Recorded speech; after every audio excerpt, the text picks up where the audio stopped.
Audio Jungle.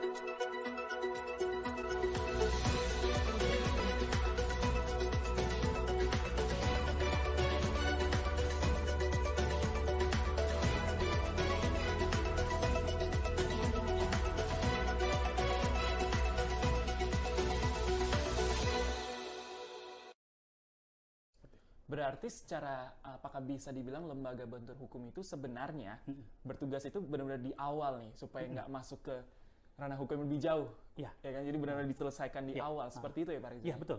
Pintunya seperti itu. Pintunya biasanya setiap kasus yang kita tangani sebelum masuk ke ranah aparat penegak hukum ataupun litigasi, kita mencoba terlebih dahulu melakukan bagaimana tercapainya perdamaian. Ya, sehingga kita pertama kita akan mengefisiensikan waktu kita, yang kedua mengefisiensikan biaya. Itu yang oleh Pusbakum itu yang pertama kali yang menjadi utama kita bagaimana melakukan mediasi. Oke. Kalau ternyata Ya. tidak tercapai. Tidak tercapai, ya memang kalau tidak tercapai mau tidak mau, suka tidak suka, kita harus maju ke ranah litigasi. Oke. Dan Pusbakum masih tetap akan terus. Iya, kita akan terus mengawal sampai putusan itu yang memiliki kekuatan hukum tetap, bukan hanya pada tingkat pengadilan pertama saja, tetapi kita akan mengawal kalau memang ada nanti pada saat itu banding atau kasasi yang memiliki kekuatan hukum yang tetap atau inkrah. Karena kan kita sering mendengar dan baca di sosial media ya, kalau ada kasus yang viral, setelah itu komentar-komentarnya, jangan mau diajak damai secara kekeluargaan karena kita bukan keluarga, kan gitu ya komen-komennya ya. Iya. Tapi sebenarnya baiknya adalah memang Ya kan terkadang ya media sosial itu seperti itu ya, melakukan viralnya. Memang ada kasus-kasus tertentu yang kita secara menghadapi kasus ya tidak semua melakukan mediasi. Ada juga yang langsung karena baik itu karena kepolisian ya seperti itu.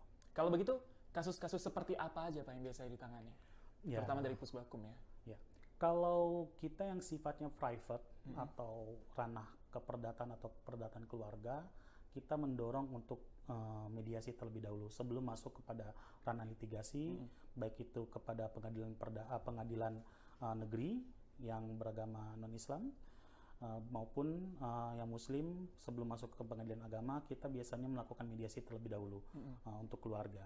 Tetapi kalau misalkan untuk pidana, kalau misalkan kita sebagai pelapor, ya pelapornya kita bisa melakukan somasi terlebih dahulu sebelum kita masuk ke ranah kepolisian, pelaporan ke ranah polisian. Tapi kalau kita terlapor, ya tergantung pelapornya. Gitu. Tapi kita biasanya kalau kita yang jadi terlapor, kita akan mengusahakan kepada kuasa hukumnya untuk duduk bersama terlebih dahulu sebelum masuk ke ranah kepolisian. Oke. Dengan terbentuknya Pusbakum ini sendiri kan sebenarnya adalah sebuah apa yang Pak Reza lihat sebenarnya kan di lingkungan masyarakat. Mereka ini butuh untuk dibantu. Setelah hampir 3 tahun berjalan, seperti apa respon masyarakat? Terutama mereka interestnya seperti apa? Kalau ada masalah, udah paham belum sih harus larinya kemana, kepada siapa mereka harus berbicara? Ini luar biasanya. Jadi kita itu sama seperti dokter ya. Sekarang masyarakat sudah trennya, masyarakat yang saya sudah melihat dari 19 provinsi, tren masyarakat kalangan bawah itu kalau setiap ada permasalahan itu sudah mengenal namanya Pusbakum SAW. Jadi Satria Advokasi Wicaksana itu sudah dikenalnya, kalau Pusbakum SAW aja, ke Pusbakum SAW. Alhamdulillah, makanya kita hari ini aja kita sudah memegang kasus sudah dengan usia kita yang 2,5 tahun ini hampir 3.000-an. Wow. Hampir 3.000-an. Hampir 3.000-an ya. Halo para pemirsa Advokasi TV, Anda bisa menonton kami di berbagai platform Advokasi TV.